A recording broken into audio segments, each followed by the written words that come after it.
Do you know what? I'm just going to do it live. We are live. Damn it! Welcome to Wound Healing with Charlie and Matt. So let me paint you a word picture. With pictures. Shut up, Matt. This is your skin, represented by Minas Tirith. It is strong like a castle, and it's the first line of defence against bacteria, pathogens, and infection. But to get through the skin, there needs to be a wound, which could be caused by, say, an explosion! Well, that was worth it.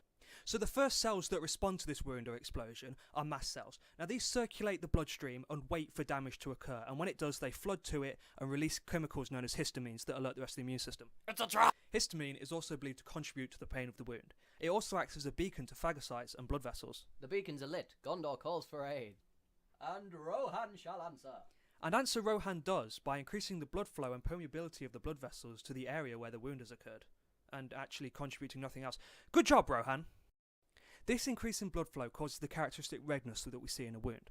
Now the swelling of the wound is caused by an influx of phagocytes into the wound area. One type of phagocyte is simply known as a neutrophil. Now this neutrophil acts to phagocytose or destroy the infecting agents. Look at his smiley face. Yeah, but now it's not science, come on!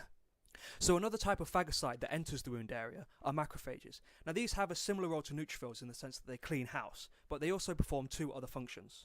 One of these is a secretion of growth factors which aid repair. The final characteristic of macrophages is the release of cytokines. Now these cytokines aid the growth factors in terms of repair, but they also lay down a trail known as a chemotaxis. This trail is followed by lymphocytes and natural killer cells to the wound so that they can aid in healing. Another component of wound healing are dendritic cells. Now these are antigen-presenting cells that capture live pathogens and take them to the adaptive immune system. I'm Batman. No, you're not. Just shut up and take off the bedsheet. So if viruses do enter through the wound and infect your own cells, these cells need to be destroyed.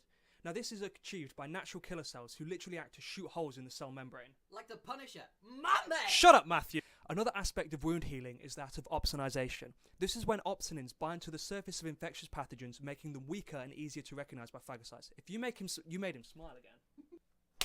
So while this is happening, smaller fragments of large cells, known as platelets, act simply to block the wound, preventing further blood loss.